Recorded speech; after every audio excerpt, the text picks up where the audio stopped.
Hello friends, this is Shelly from Koala Knits and Knacks. Thank you so much for joining me in this tutorial. Today we are going to make this beautiful beanie. I just love how this turned out. It just looks so great. This is made with loops and threads, Ombré Hues yarn in the color Periwinkle Plum White. Actually, it's Plum Periwinkle White. And I just love how it changes colors. I think it's absolutely beautiful. If you're just making the beanie, then you just need a small amount of one ball. If you're going to make the matching scarf that I also have a tutorial for, that I'm posting both of these tutorials at the same time, then you're going to need to purchase 2 balls of yarn, and both balls will make both of these with some left over. I'll put the yarn particulars in the description box below. So friends, I am using my 46 needle Addi for this beanie, but you can go ahead and use your 48 needle Sentro if that's what you have and what you want to use, and it will be just as nice. So once you have your supplies, we are going to get right into this project. Please be sure and look for the scarf tutorial as well and make the matching set. You're going to want to do that. It's absolutely beautiful. And be sure and show me your makes in my Facebook group. I would love to see the different colors that this yarn offers. So if you're choosing a different color, I can't wait to see it. All right, friends, don't forget to hit that like and subscribe as well if you haven't done so. And once you've done that, let's get started on this project. All right, friends, we are going to start our very, very beautiful beanie. I haven't made one with this yarn yet, but I know it's going to be gorgeous. It's going to match the scarf we made. And so I'm going to bring my last white, my first black needle in line with my yarn feeder. And we're going to cast on, going behind that, in front of that first black, behind, in front, behind, all the way around. Just letting that slip through your fingers. Do not add any extra tension on it as you cast on. Before we get to the end of the row, we are going to set our row counter to 0.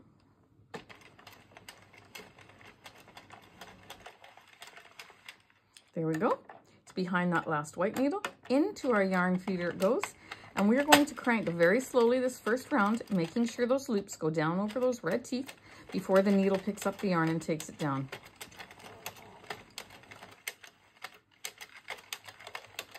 Sometimes it likes to split in this row because there's not enough weight to take it down. So if you go slow and don't put much tension on your cast on row, and then you put a little bit of tension on this on the next rows, just because then the needle has an easier time picking it up. Just a little bit of tension. And I'm going to knit at a nice slow, even speed until I get some weight on the base here. And so that I can take time to undo the knots that are in this ball of yarn. I've had that lately in different yarns. Crazy. I can go for months and months and months with no problems, and then I get these crazy balls that want to test my patience. But you know what? I can't complain because it doesn't happen very often. So I'm going to keep going until I get 55 rows. Easy peasy, friends. Keep cranking till you get 55 rows, and when you get there, come back and we will move on to the next part. All right, so I have 55 rows, and I stretched it a little bit and measured it, and it's going to be perfect. It's like because when you're using 3-weight yarn, you want to, it measures differently than 4-weight, so you want to add a little bit more rows. Generally for my brimless beanies, I do 100 rows for an adult, but I did 55 for the inside of this one, and it's going to be perfect. And now we're going to work on the outside layer. So to begin that, we are going to knit 20 rows, just straight knit. So this was the inside. Now we're going to do the outside. So from the brim up, it's a brimless beanie, but we want to have 20 rows. So you're going to go till your counter says 75. Okay, so add another 20 rows. My project is starting to touch the table, so I am going to lift it up and I'm going to just roll it into a bit of a donut. This is such nice, beautiful, lightweight yarn. If you're living in a country where it's not quite so, I can't roll it yet, it's not long enough, where it's not quite so cold as where I live in Manitoba in the winter, this is going to be like a perfect weight of beanie for you. My African friends I know that you like to have lighter beanies. Some of you who live in the warmer climates in the south are gonna love this. I wish that I was there with all of you and could say I could wear this in the winter, but I can't. I have to wear a double thickness with the brim rolled up past my ears, so I have like 4 layers of thickness where I live. But this is gonna be a beautiful, beautiful weight. So now I'm gonna keep going for 10 more rows till I get to row 75. All right, I made it to row 75. We are going to do the same patterning, lace patterning that I did on the scarf that's on my channel that has the tassels. I posted at the same time as I posted this beanie. And we are going to do the same patterning. So we're going to take our yarn out of our yarn feeder. We're going to bring up the first 2 needles and we're going to wrap. So we're going to go behind and in front and behind. Don't put pressure on it, just let it be natural. Bring up the next 2. Behind, in front, and behind. Behind, in front, and behind. I'm saying it like that so that you can get a grasp of it, because I can't focus my camera in the other direction so that this is on the bottom of the screen. I just can't get a good picture when I do that. My lighting's not right, my setup's not right, and it just doesn't work. And I mentioned that in the scarf as well. But we're just going ahead and we are wrapping 2 needles. So again, I'm going behind 2 needles. I'm going from, my yarn is coming from the right. I'm going to the left and I'm going around those 2 needles, taking it to the right as it goes in front, then back to the left behind the needles, bringing up the next 2, going to the left and behind those 2 needles, to the right in front of those 2 needles, and to the left behind those 2 needles. I'm going to take the next 2 and I'm going to do the same thing. This is our lace row. And we're going to do that all the way to the end.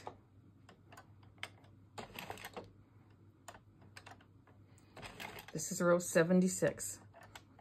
So behind, bring up 2 needles, behind to the left, in front to the right, behind to the left.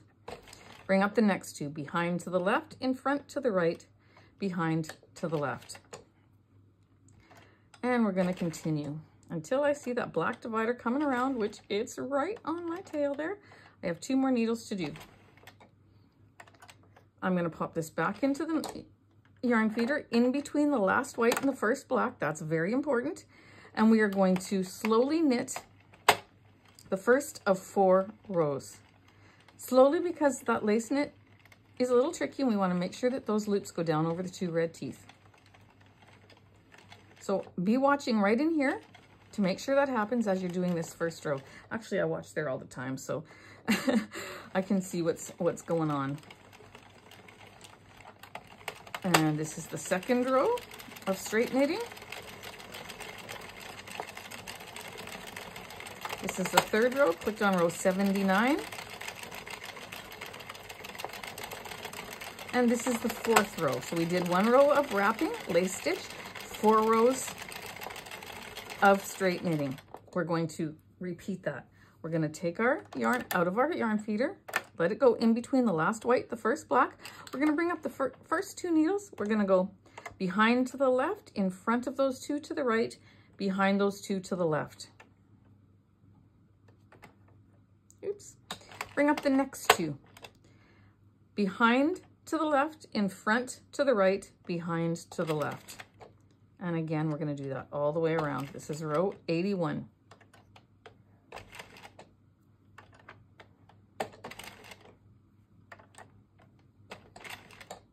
Don't be scared of new things. If this is your first time you're doing this, you can do it. Like, you can do it. And it's not hard. It doesn't take that long to do 1 round. And it's just so worth the finished product. Like, it just looks so beautiful. Okay. And we are more than halfway around. I'm not putting any tightness on this. I'm just wrapping and letting it go with its own tension, basically.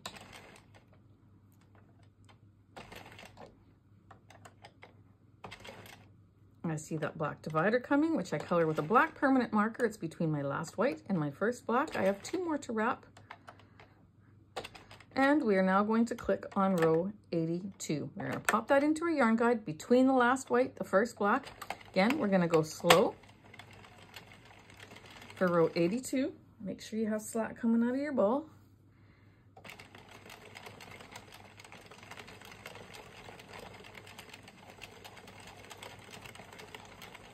So that's the first knit row like that. We do 4. So 83, 84, and 85. So this is the second row of straight knit after the lace. This is the third. And one more is the fourth. I see that black divider coming around. I'm going to stop there.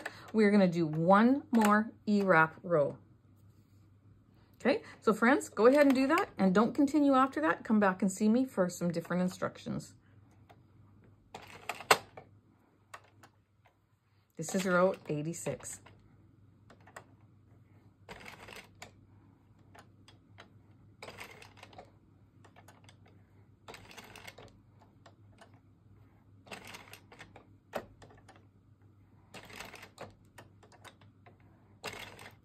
I just finished row 86, which was a lace row, popped it in between the last white and the first black into my yarn feeder.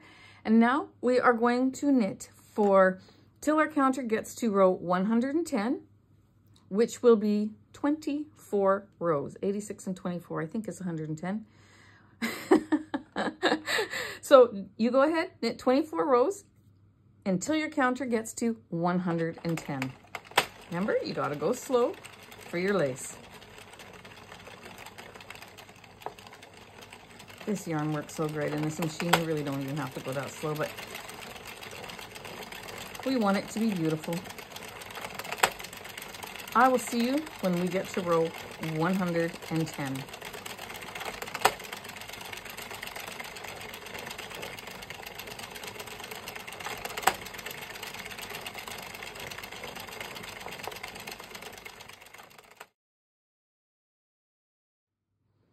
I just finished row 110. I'm going to cut off enough yarn that goes around my barrel 1.5 to 2 times. And then I'm going to do it again because I don't want to cinch with just one of these yarn pieces. So I'm going to hold the tail together there, and I'm going to just go like this until I get the same length. Taking that out of my yarn guide, just like that. Be careful which one you cut. It's this one that's extra that I'm cutting there. Now what we're going to do, I'm going to just let that hang. I can work that in a little bit later. Let me get these the same length because then it's a lot easier. And what we're going to do is we're going to make sure that our yarn tail is behind, or in front of that last white and in between the white and the black, because we still have to finish knitting this needle and we have to knit that needle. We're going to put both of these strands on our needle. Now just to recap, one of these strands is this, and then I just took another one that's equal in length to use for cinching because I don't want to have this break as I go around. So we're going to turn our handle, and as we turn, these drop down. I'm going to go underneath the first one, pull that through, and you'll see in a minute how that's doubled. There we go. Here's my extra strand that I put in there, and I'll take care of that later. And we're going to take off another one. So I have a double strand that's going through each one of these stitches. And if you're using the same yarn, you're going to want to make sure you do that. And then I'm going to keep going around and pulling off my stitches. Pull straight out, not straight up, because you don't want this loop to fall off those red teeth. Put that back into the center. And I'm going to continue around.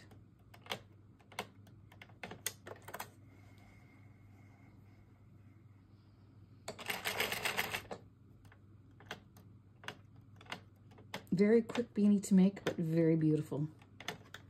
Okay, friends, keep going. Take all your stitches off your machine, and then we'll do the next part. Once we have our beanie off our machine, you guys, isn't that like absolutely stunning? We're gonna be very careful to stretch it widthwise and lengthwise.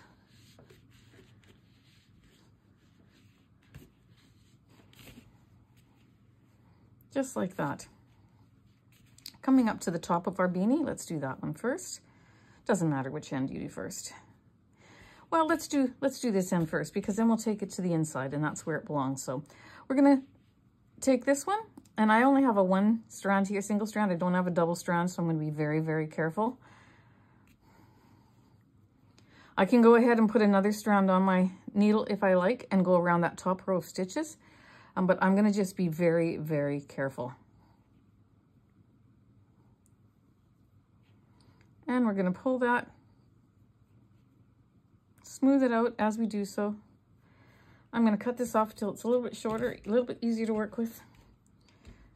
Then we can do that now. We can actually put this extra one that we cut off, we can put both of these on our needle, and we can just go around the very top row, underneath that very top row of stitches.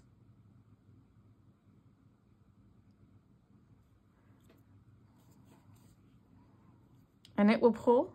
This will be left here because that was a little longer. Like the one is attached and the other one is not, as you know, but it still gives us that stability because it's a double strand. And here we go. We're going to go underneath that next little bit,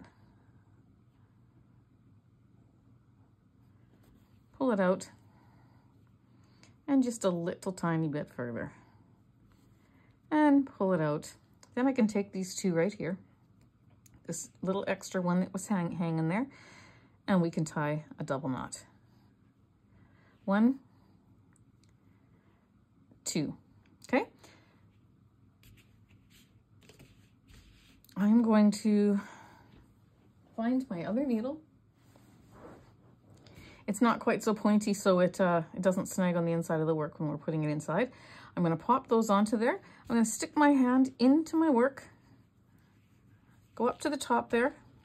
I'm going to pop these strands through that center, and I'm going to grab it. I want to get this one in there too, so I'm going to just use this one since it's handy.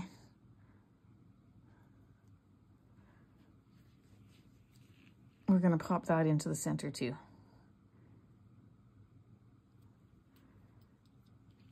Just like that. Take that silver needle out. We're going to grab that other needle that had those two strands on it so that we don't, when we pull it through, we're not going to snag it on here. We're going to pinch the top here and we're going to bring it through. Just like that. Okay, so we have this half coming through this end. The colors turned out, oh, I just am so thrilled. So thrilled. We're going to pull, you know what, cut off this inside one so it's a little bit more manageable. Take this outside one. It's a double strand. You're good. I'm going to cut that off so it's more manageable. We're going to put this onto our needle. And we're going to reinforce around this top now. I do this with all my beanies. I just think it's important. Probably would never come apart, never, you know, break if you didn't do this, but I just think the extra measure is worth it. And I'm going around that very top row of stitches. A little bit more. Then I can take those two. I'm going to pull up on that inside one, so it's right up close to this outside one. We're going to tie 1 and 2. I'm going to cut these off so that they're easier to work with. Put them on my wider metal needle that has that big plastic band. They're metal wool needles. I get them off of Amazon or Walmart, if you are wondering where they come from. And did I get all the strands in there? Yippee, I did. Put my hand in there. I'm going to take this. I'm not going to put it into the inside. I'm going to put it between the two layers. Just like that. Pull it through. Cut it off. Lift up. And there we go. Isn't that gorgeous? You can choose to put a pom-pom on there if you like. Because it's a lightweight hat, I want to just leave it light and airy and lacy just like that. And for me, I don't want to put a pom-pom on there. I think it's absolutely gorgeous. There you go, friends. I hope that you've enjoyed this tutorial. Thank you for spending time with me, and thank you for following me on my channel and making the things that I offer to you. I just am so thrilled about this whole YouTube thing. It's just been so much fun. So thank you again for being a part of my community of crafting friends and for being a part of my Facebook group. Please be sure and post your makes so that I could cheer you on and see the different colors that this yarn offers as well. I'd love to have you a part of my Facebook group. All right, friends, thanks again for spending time with me. Take care and many blessings to you. See you in the next video.